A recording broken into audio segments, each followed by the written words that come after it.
संक्षिप्त महाभारत के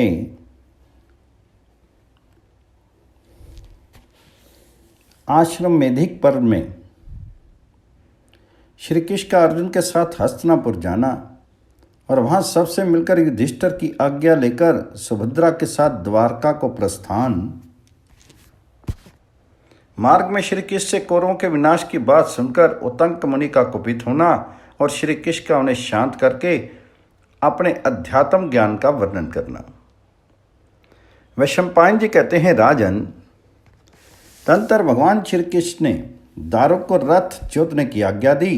दारुक ने थोड़ी ही देर में लौटकर सूचना दी, रथ जोत कर तैयार है। इसी प्रकार अर्जुन ने भी अपने अनुचरों को आदेश दिया, सब लोग तैयार हो जाओ, हस्तिनापुर की यात्रा करनी है। आज्ञा पाते ही संपूर्ण सैनिक तैयार हो गए और महान तेजस्वी अर्जुन के पास जाकर बोले, यात्रा का सारा प्रबंध हो गया, अब चलना चाहिए। तत्पश्चात भगवान श्री कृष्ण और अर्जुन रथ पर सवार हुए और प्रसन्नता के साथ तरह तरह की बातें करते हुए हस्तिनापुर की ओर चल दिए।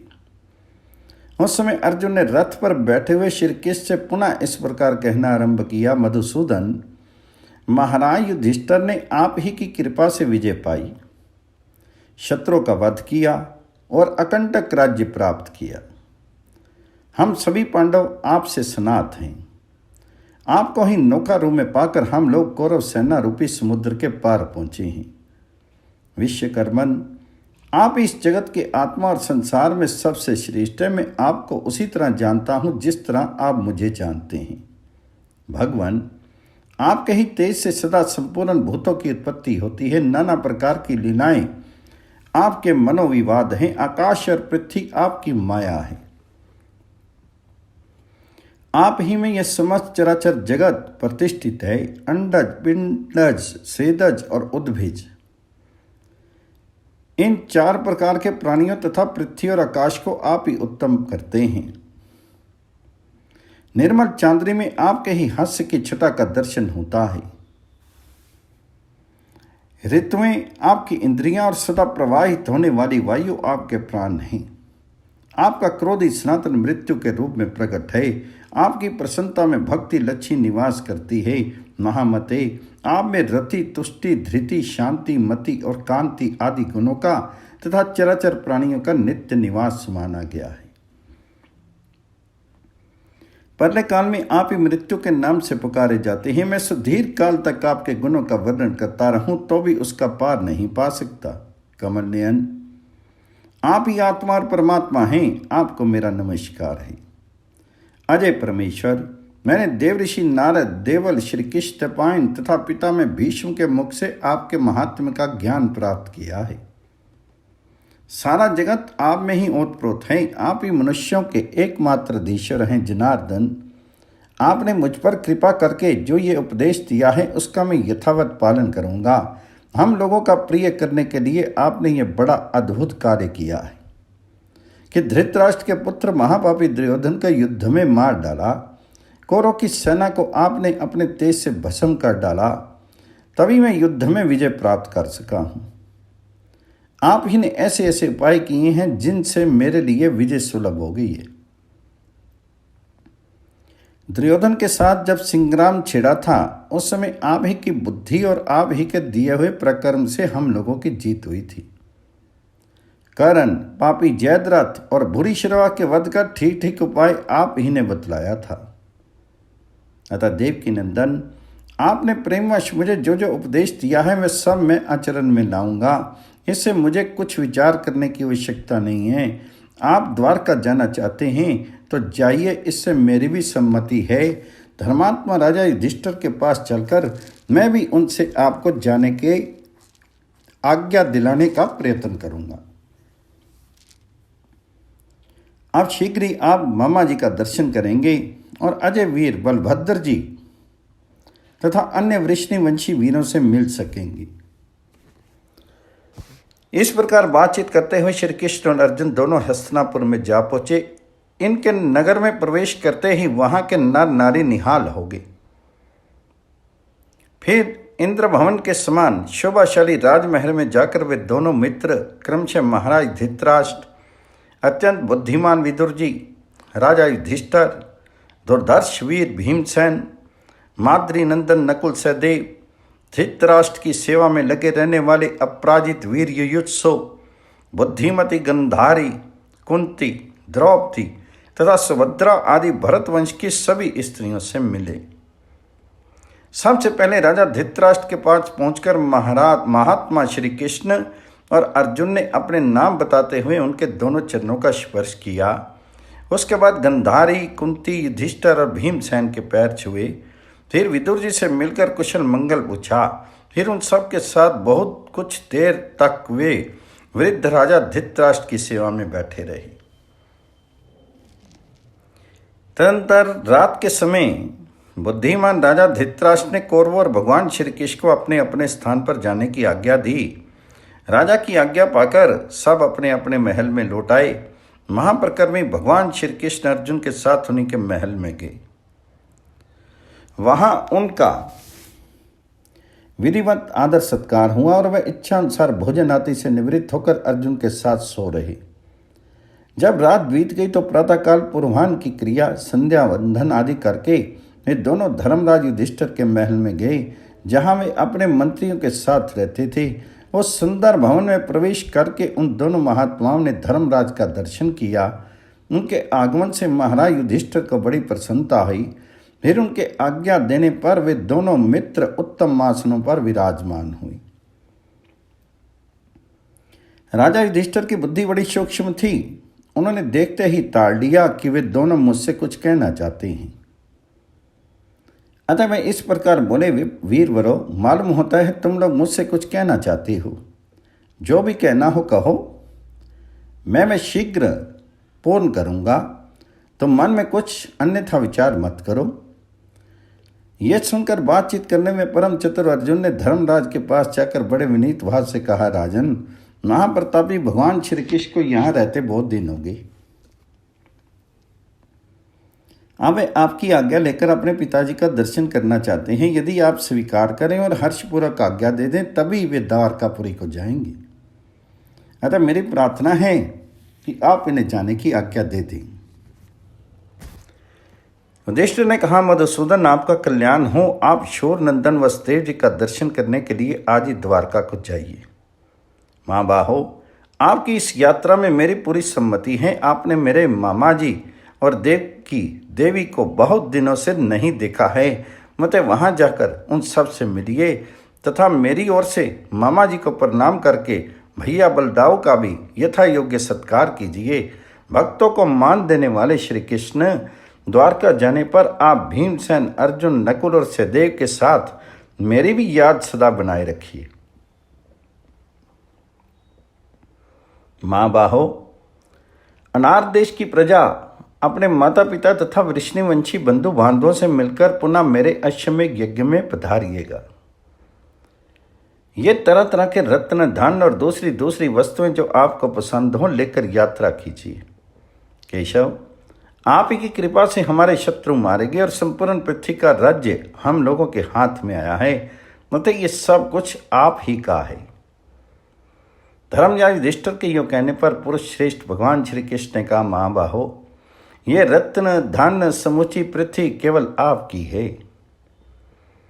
यही नहीं, मेरे घर में भी जो कुछ धन वैभव है उसको भी आप अपना ही समझिए। उनके ऐसा कहने पर युधिष्ठिर ने जो आज्ञा कहकर उनके वचनों का आदर किया। तत्पश्चात श्री कृष्ण ने अपनी बुआ कुंती के पास जाकर बातचीत की और उनसे यथोचित सत्कार पाकर उनके चरणों में प्रणाम किया तथा उनकी प्रदक्षिणा करके विदुर जी आदि सब लोगों से सत्कार पूर्वक विदा होकर युधिष्ठिर और कुंती की आज्ञा से सुभद्रा को भी साथ ले लिया और अपने दिव्य रथ पर सवार होकर वे हस्तिनापुर से बाहर निकले। उसमें नगर के निवासी मनुष्य उन्हें सब ओर से घिरे हुए थे।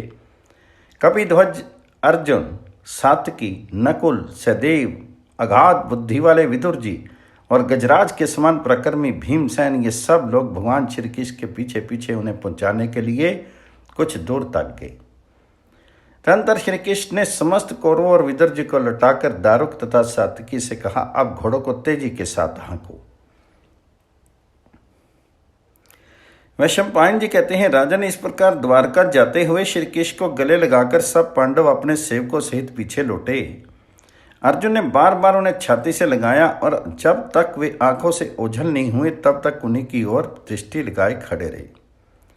श्री कृष्ण का भी यही हाल था। जब रथ दूर चला गया तो अर्जुन ने बड़े कष्ट से श्री कृष्ण की ओर लगी हुई दृष्टि पीछे को लौटाई। इसी प्रकार श्री कृष्ण ने भी बड़ी कठिनता से अर्जुन की ओर से दृष्टि हटाई। भगवान की यात्रा के समय अनेकों अद्भुत शकुन होने लगे।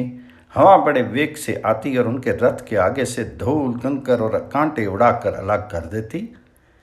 इंद्र पवित्र एवं सुगंधित जल तथा दिव्य पुष्पों की वर्षा करते थे। इस प्रकार समतल भूमि पर यात्रा करते हुए महाबाहु श्री कृष्ण मारवाड़ देश में जा पहुंचे। वहां उन्होंने अमित तेजस्वी उत्तंक मुनि का दर्शन एवं पूजन किया।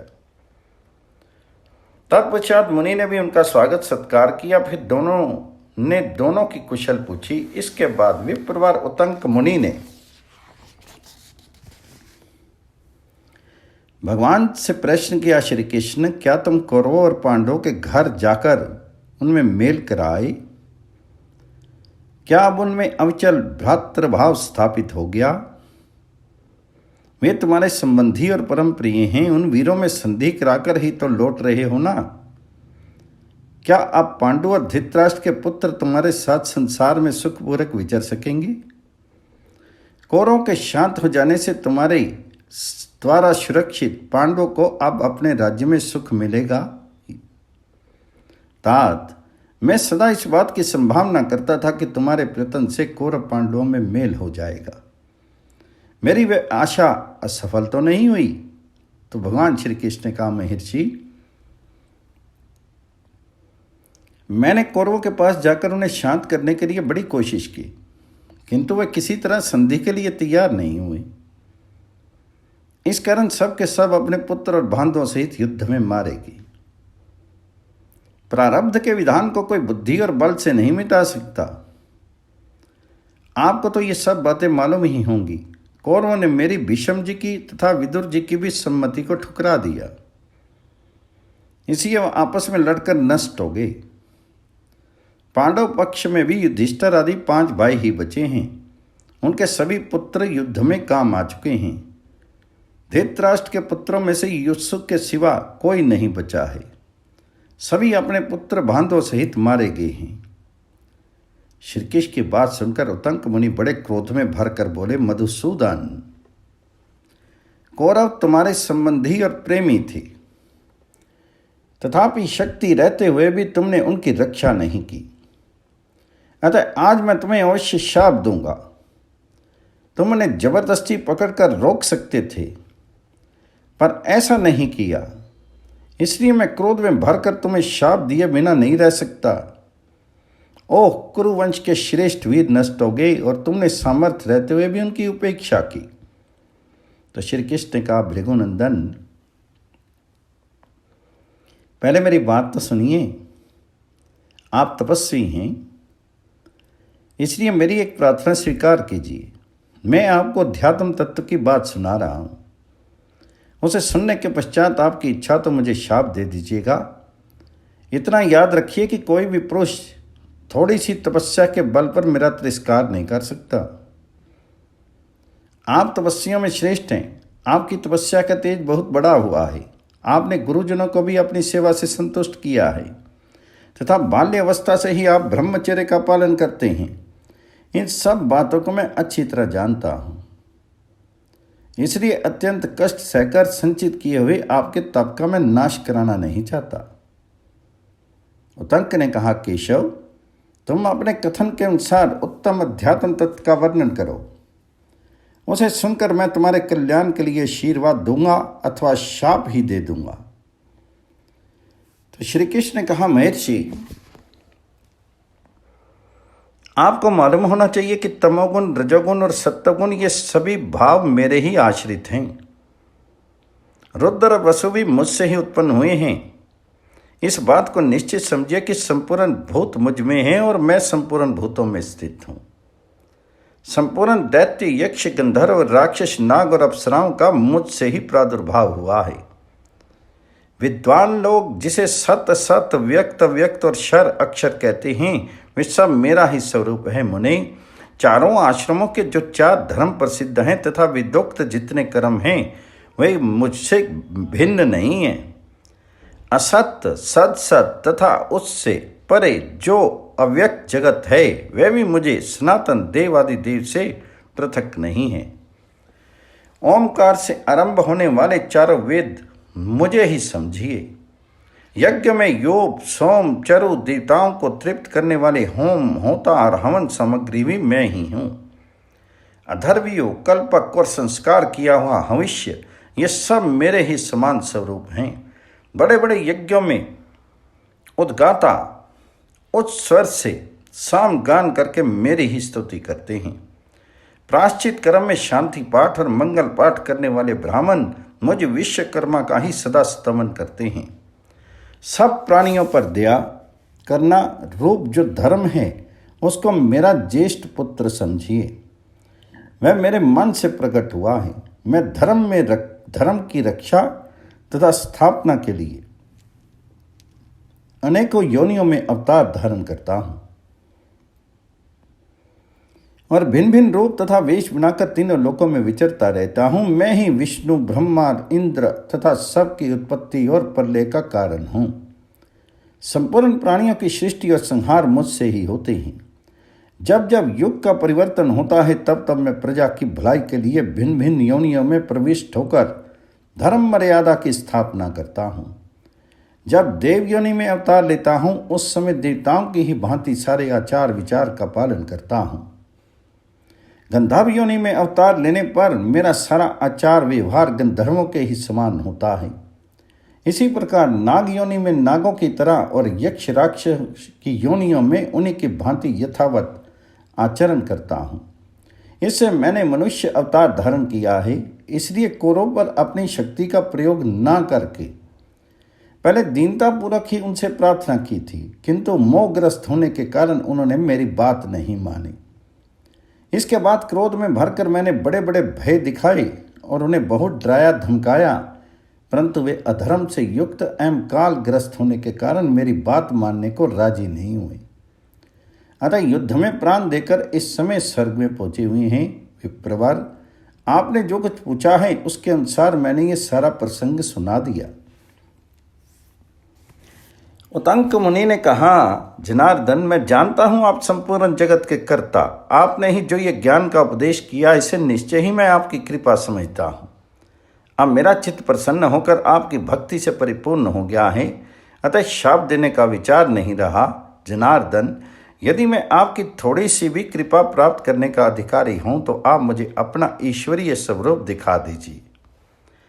मुझे उसे देखने की बड़ी इच्छा है। तो वे शम्पायन जी कहते हैं, राजन, मुनि के इस प्रकार प्रार्थना करने पर भगवान श्री कृष्ण ने प्रसन्न होकर उन्हें अपने उसी सनातन वैष्णव स्वरूप का दर्शन कराया जिसे युद्ध के प्रारंभ में अर्जुन ने देखा था।